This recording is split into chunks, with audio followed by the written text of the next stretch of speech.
उद्धव ठाकरे यांच्या वाढदिवसानिमित्त राज ठाकरे यांनी मातोश्रीवर जाऊन त्यांची भेट घेतली होती. आता अशी माहिती समोर येत आहे की गणेशोत्सवाच्या निमित्ताने उद्धव ठाकरे राज ठाकरे यांच्या भेटीला कृष्णकुंजावर जाणार आहे. काय भाजपची या सगळ्या बाबतीत? मला असं वाटतं की या गोष्टी काही असं खूप काही नवल नाही आहे.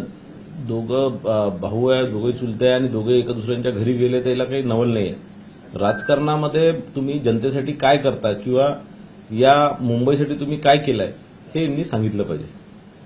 मागील अनेक वर्षापासून ज्या प्रकारे यांच्या हातात महानगरपालिकेची सत्ता होती आणि ज्या प्रकारे यांनी इतके मोठे मोठे घोटाळे केले, मिठी नदीचा असणार किंवा रस्त्यांचा घोटाळा असणार किंवा आणखीन बाकी सगळ्यांचं मोठे मोठे जे भ्रष्टाचार केले, याचं उत्तर या दोघांनी दिलं पाहिजे आणि मुंबईच्या जनतेला आणि मुंबईच्या मराठी माणसाला कुठेतरी मूर्ख बनवणं बंद केलं पाहिजे. पण या भेटीनंतर या दोघांच्याही युतीबाबत आता चर्चा जोर धरतात. दोन्ही भाऊ एकमेकांच्या घेऊन भेटी देत आहे. भाजपसाठी अत्यंत बिलकुल नाही. भाजपसाठी हे दोघं युती म्हणजे या दोघे भाऊ एकत्र आले तरी भाजपला याचा काही फरक पडणार नाही. उलट भाजपला याचा फायदा होणार. तुम्हाला या निवडणुकीत महायुतीचा महापौर, निवडणुकीनंतर महायुतीचा महापौर तुम्हाला मुंबई महानगरपालिकेमध्ये पाहायला मिळणार. अशी चर्चा आहे की फडणवीस आणि राज ठाकरे यांची पण भेट होणार आहे तुमच्या काळात. बघा, असं आहे की आपण या क्षेत्रामध्ये, राजकीय क्षेत्रामध्ये काम करत असतो तर आपण काही कोणतेही दुसऱ्या पक्षाचे लोक आपसात वैरी नसतात, हे मित्रच असतात आणि सगळे आपसात कोणत्या ना कोणत्या कामासाठी, कोणत्या ना कोणत्या विषयांसाठी नेहमी भेट होत असते आणि म्हणून त्याच याच्यात दोघांची, राज ठाकरेजी आणि माननीय मुख्यमंत्री साहेबांची भेट आहे. काल मंडळ जिल्हा बँकेचा निकाल आलेला आहे. काय समजा विधानसभेमध्ये तुम्ही नाना पटोलेचा जो हे झाला तुमचा पराभवाच्या विचारात आता या निवडणुकीत तुम्ही त्याचा वचपा काढला असं म्हणायचं? बघा, वचपा काढण्यावर नाही, पण ज्या प्रकारे नाना पटोले निवडणुकीनंतर म्हणत होते की तुम्ही बॅलेटवर मतदान घ्या, तर ही निवडणूक आम्ही बॅलेटवर घेतली आणि तिच्यातही त्यांचा सुपडा साफ करून दाखवला. या माध्यमातून नाना पटोलेंनी आपली जी या निवडणुकीत ते जे पराजय झाले ते त्यांनी आपली हार मानून घेतली पाहिजे आणि आता जो जनतेने जो निर्णय दिला त्याला स्वीकृती केली पाहिजे. विधानसभा निवडणुकीआधी ते मुख्यमंत्री होईल असं स्वप्न वगैरे तशा प्रकारचं वातावरण देखील त्यांच्या मतदारसंघात रंगवलं होतं. आता हा निकाल लागला त्यामुळे पुढील काळात त्यांना ग्रामपंचायतवर कॉन्सन्ट्रेशन करावं लागेल असं वाटतं. निश्चितच ते आता ग्रामपंचायती आणि नगरपंचायतीवरच कॉन्सन्ट्रेट करतील मला असं वाटतं आणि ज्या प्रकारे संपूर्ण महाराष्ट्राच्या जनतेने काँग्रेसचा सुपडा साफ केला त्यानंतर मला असं वाटतं की नाना पटोलेजींना पुढे काही स्कोप राहिलेला नाही. कोकाटे आणि शिरसाट यांचा आज राजीनामा होईल अशी देखील जोरदार चर्चा गेल्या आठवड्यात कॅबिनेट झाली नव्हती. आजच्या कॅबिनेटमध्ये याबाबतीत निर्णय होऊ शकतो. बघा, असं आहे, कोणाचा राजीनामा घेण्याचा किंवा हा काही कॅबिनेटमध्ये निर्णय होत नसतो. हा निर्णय मुख्यमंत्री साहेब आणि दोन्ही उपमुख्यमंत्री साहेब घेतील आणि जर काही असं असणार तर मला असं वाटतं ते त्या दोघांसोबत चर्चा करूनच करतील. मला असं वाटत नाही की आज काही असं कोणाचा राजीनामा वगैरे होणार म्हणून.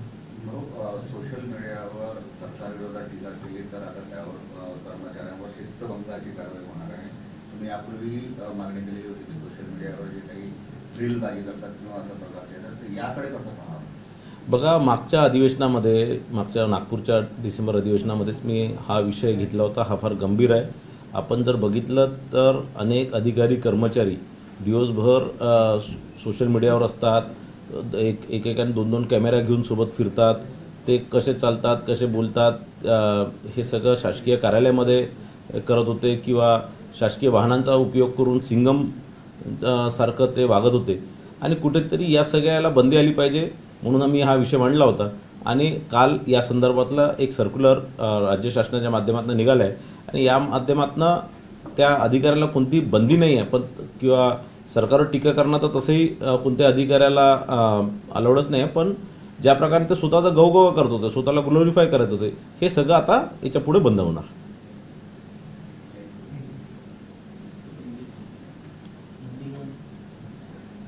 हिंदीमध्ये कोणतं घेतो?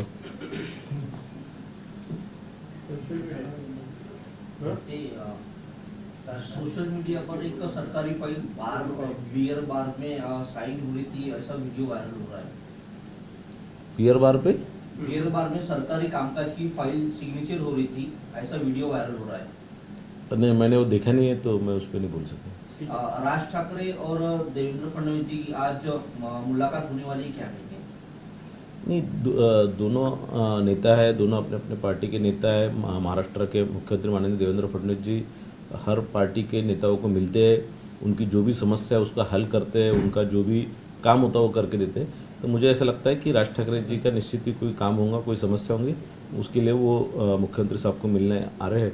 तो मुझे ऐसा लगता है कि वही संदर्भ की उनकी मीटिंग होगी। ऑपरेशन महादेव में भारतीय सेना, जम्मू कश्मीर पुलिस और सीआरपीएफ ने मिलकर पहलगाम हमले के मास्टरमाइंड हाशिम मूसा समेत 3 आतंकवादियों को ढेर किया, उस पर भी विपक्ष सवाल उठा रहा है। देखिए, विपक्ष का काम ही है कि अभी ये देश में एक नया ट्रेंड आया हुआ है कि कोई भी सरकार ने किया तो उस पर सवाल उठाने का काम ये कर रहे। कोई भी कायदा सरकार ने ये देशवासियों के लिए लाया, कोई देश का भला होने करने के लिए लाया, तो उस कायदे का विरोध करने का काम विपक्ष कर रही है।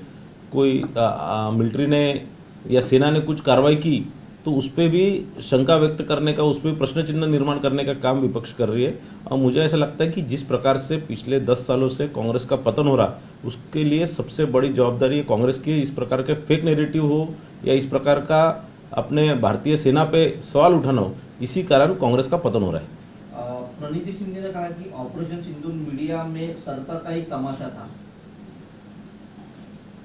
मुझे ऐसा लगता है कि उनको जिस बहादुरी से, जिस ताकत से अपने देश की सेना ने पाकिस्तान में घुस के आतंकवादी को का खात्मा किया, उनके जगहों का समाप्ति की, तो मुझे ऐसा लगता है इस बारे में प्रणीति शिंदे जी को कुछ पता नहीं है और उनका अभ्यास भी नहीं है। ओवैसी ने कहा जब हम पानी नहीं दे रहे, ट्रेडिंग व्यापार नहीं कर रहे, फिर पाकिस्तान से मैच कैसे खेल सकते हैं? ओवैसी ने सवाल उठाया। देखिए, ऐसा है कि खेल हो और बाकी पिक्चर हो या ये सब हो, ये सब अलग बात है।